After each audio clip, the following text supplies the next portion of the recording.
الحمد لله رب العالمين، والصلاة والسلام على أشرف الأنبياء والمرسلين نبينا محمد وعلى آله وأصحابه أجمعين ومن تبعهم بإحسان إلى يوم الدين، أما بعد. اللهم علمنا ما ينفعنا وانفعنا بما علمتنا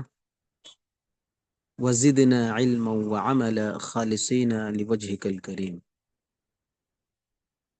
اللهم لا علم لنا إلا ما علمتنا إنك أنت العليم الحكيم. عزیز طالبات اور قابل قدر سامعات،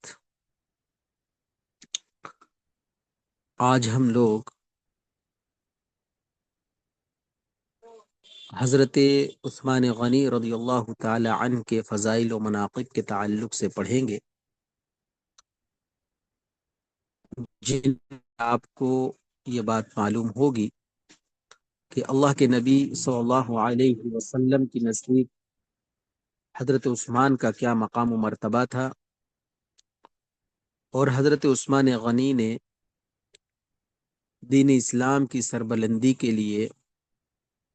کیسی کیسی قربانیاں پیش کی، اور آپ کی عظمت اور آپ کی فضیلت کو چند احادیث کی روشنی میں جاننے کی کوشش کریں گے انشاءاللہ۔ تو آئیے حضرت عثمان غنی رضی اللہ تعالی عنہ کے فضائل و مناقب میں جو پہلی حدیث ہے وہ یہ کہ حضرت عبد الرحمن بن سمورہ فرماتے ہیں کہ جیش اسرہ کے لیے چندہ کی اپیل کے موقع پر حضرت عثمان اپنے کپڑے میں 1000 طلائی دینار لے کر آئے اور انہیں حضرت رسول کریم صلی اللہ علیہ وسلم کی جھولی میں ڈال دیا، تو آپ انہیں الٹتے پلٹتے اور بار بار فرماتے کہ آج کے بعد عثمان بن عفان جیسا بھی عمل کرے وہ اسے نقصان نہیں دے گا۔ دیکھیے عبد الرحمن بن سمورہ رضی اللہ تعالی عنہ جو واقعہ بیان کرتے ہیں وہ یہ واقعہ غزوہ تبوک کے موقع پر کا ہے، جب اللہ کے نبی صلی اللہ علیہ وسلم نے لوگوں سے چندے کی اپیل کی، کیونکہ حالات بہت سخت تھے، گرمی بڑی شدت کی تھی اور سفر بھی بڑا لمبا تھا۔ ان تمام مسائل کے ساتھ ساتھ مال کی قلت بھی تھی، تو اس موقع پر حضرت عثمان غنی رضی اللہ تعالی عنہ نے سونے کے 1000 دینار لے کر آئے اور لا کر اللہ کے نبی صلی اللہ علیہ وسلم کی جھولی میں ڈال دیا۔ نبی مکرم صلی اللہ علیہ وسلم اسے الٹ پلٹ کر دیکھ رہے تھے اور بار بار فرما رہے تھے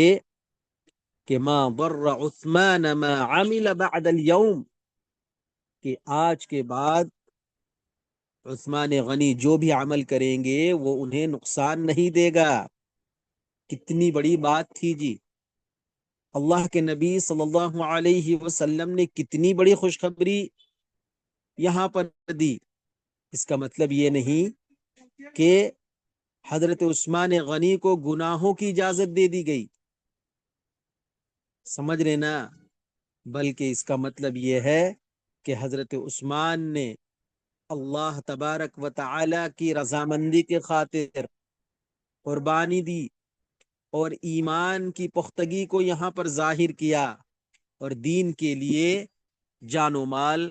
قربان کرنے کی ایسی مثال قائم کر دی کہ اللہ تبارک و تعالی نے ان کے لیے عظیم مغفرت، ان کے درجات کی بلندی اور خاص رضامندی کا وعدہ فرمایا۔ سمجھ رہے نا؟ دیکھیے یہ عثمان غنی رضی اللہ تعالی عنہ کی فضیلت کے تعلق سے بڑی جامع حدیث یہاں آپ کے سامنے پیش کی گئی۔ اس کے علاوہ دیکھیے ایک دوسری حدیث میں حضرت ابو موسیٰ اشعری رضی اللہ تعالی عنہ کی روایت ہے، صحیح بخاری اور صحیح مسلم کی روایت ہے، فرماتے ہیں کہ حضرت عثمان نے حضرت رسول کریم صلی اللہ علیہ وسلم کے پاس آنے کی اجازت طلب کی، تو آپ نے فرمایا دروازہ کھول دو اور اسے ایک مصیبت کی بنا پر جنت کی بشارت دے دو۔ دیکھیے اصل میں واقعہ کیا ہے جی، یہ کہ ایک مرتبہ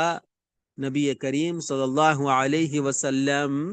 ایک باغ میں تشریف فرما تھے اور صحابہ کے مابین ایک باغ میں بیٹھے ہوئے تھے،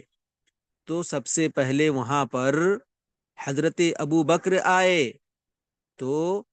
اللہ کے نبی صلی اللہ علیہ وسلم نے کہا کہ ابو بکر کو جنت کی بشارت دو۔ اس کے بعد حضرت عمر بن خطاب رضی اللہ تعالی عنہ آئے،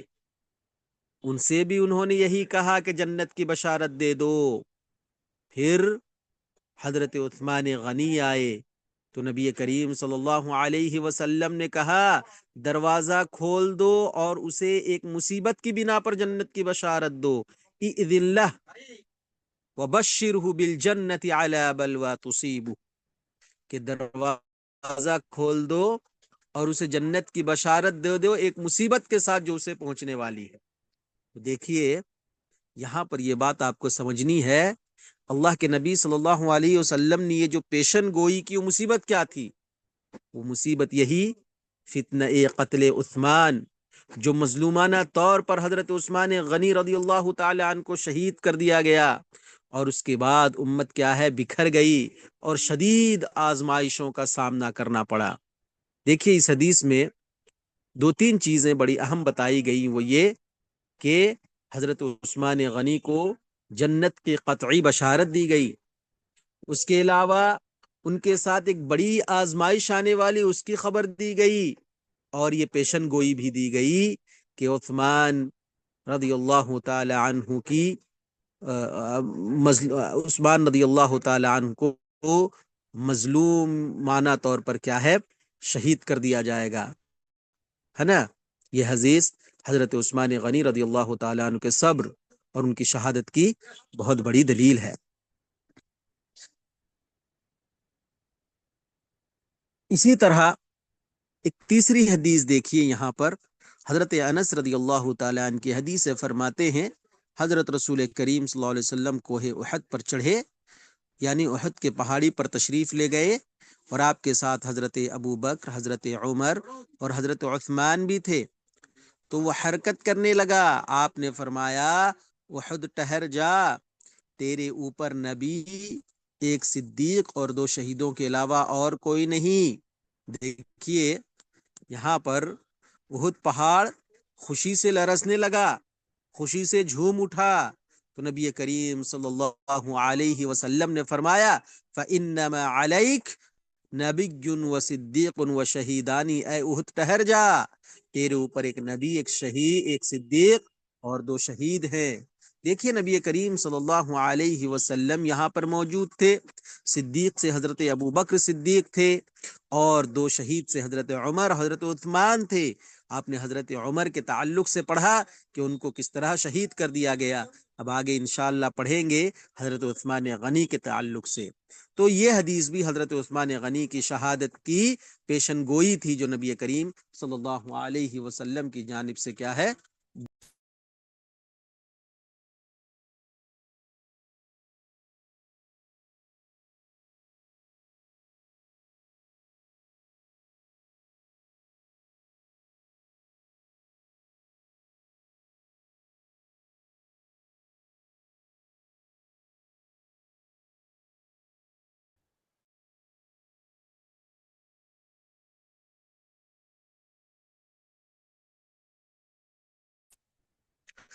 چوتھی حدیث سے دیکھیے حضرت عبداللہ بن عمر رضی اللہ تعالی عنہما فرماتے ہیں کہ ایک روز حضرت رسول کریم صلی اللہ علیہ وسلم ہمارے طرف نکلے اور فرمایا کہ میں نے ابھی دیکھا ہے کہ گویا مجھے مقالید اور ترازو دیے گئے، مقالید سے مراد چابیاں ہیں، چنانچہ مجھے ایک پلڑے میں رکھ کر اور میری امت کو دوسرے پلڑے میں رکھ کر تولا گیا، تو میرا پلڑا بھاری ہونے کی وجہ سے جھک گیا۔ اس کے بعد ابو بکر کو اس پلڑے میں رکھ کر باقی امت سے تولا گیا تو ابو بکر کا پلڑا بھاری ہونے کی وجہ سے جھک گیا، پھر عمر کو اس پلڑے میں رکھ کر تولا گیا تو وہ پھر بھی جھک گیا، پھر عثمان کو لا کر تولا گیا تو وہ پلڑا پھر جھک گیا۔ اس طرح حضرت ابو بکر، حضرت عمر، حضرت عثمان رضی اللہ عنہم ساری امت محمدیہ سے وزنی ثابت ہوئے۔ اس کے بعد وہ ترازو اٹھا لیا گیا۔ ایک آدمی نے کہا ہم کہاں ہوئے؟ آپ صلی اللہ علیہ وسلم نے فرمایا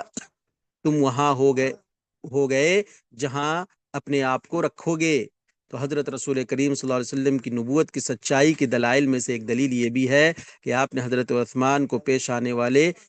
بلوے کی خبر دے دی تھی۔ دیکھیے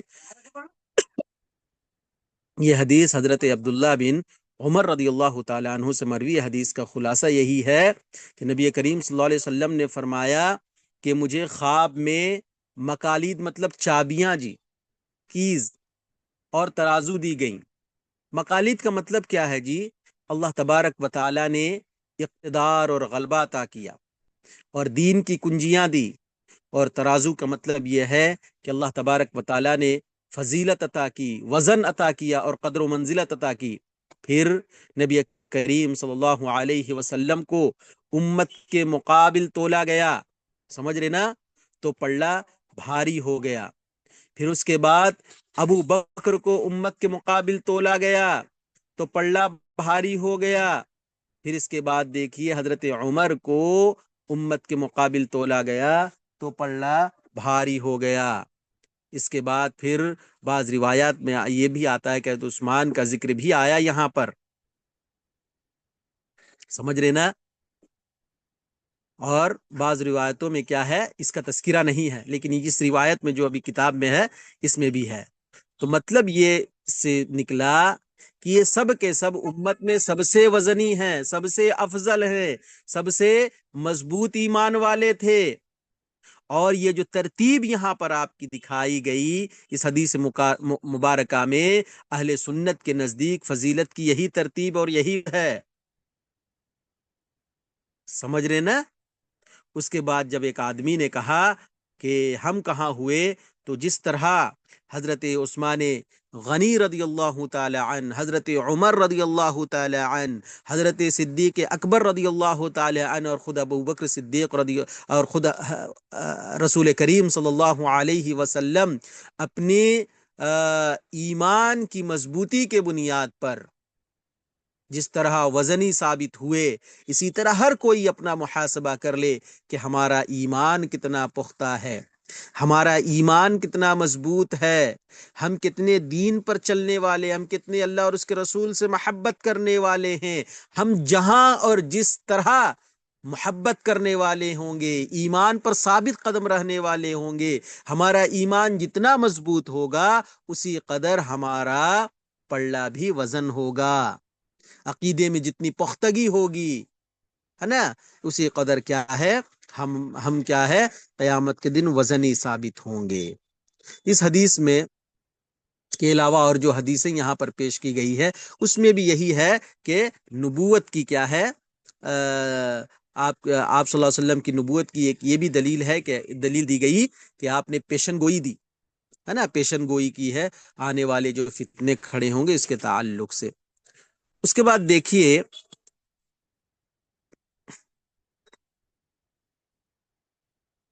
اس کے بعد ایک پانچویں حدیث ہے کہ حضرت مرہ بن کعب رضی اللہ تعالی عنہ فرماتے ہیں کہ میں نے حضرت نبی کریم صلی اللہ علیہ وسلم کو فتنوں کے متعلق بیان کرتے ہوئے سنا کہ میں نے نبی کریم صلی اللہ علیہ وسلم کو فتنوں کے متعلق بیان کرتے ہوئے سنا، آپ نے ان کا قرب بیان کیا تو ایک شخص منہ پر کپڑا لپیٹے گزرا،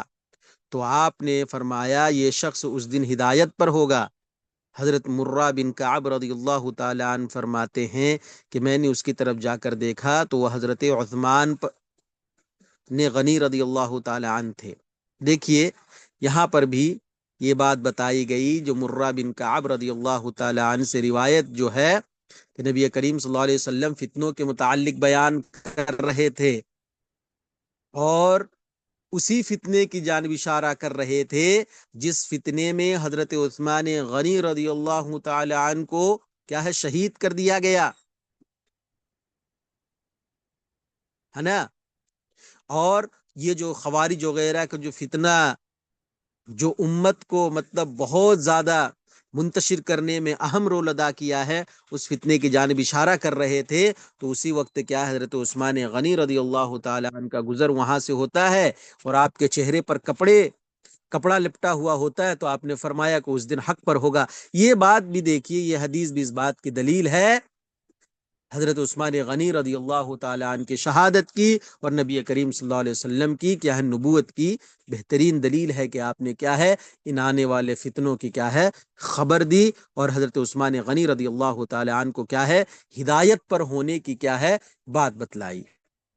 اس کے بعد دیکھیے ایک چھٹی حدیث ہے، حضرت عائشہ صدیقہ طاہرہ رضی اللہ تعالی عنہ فرماتی ہیں کہ حضرت رسول کریم صلی اللہ علیہ وسلم نے فرمایا، اے عثمان، اگر اللہ نے تجھے کسی روز اس منصب خلافت پر فائز کر دیا تو منافق تجھ سے اس قمیص کو اتارنے کا ارادہ کریں جو اللہ نے تجھے پہنائی ہوگی، لہٰذا تم وہ قمیص نہ اتارنا۔ دیکھیے اس حدیث میں بھی وہی ہے،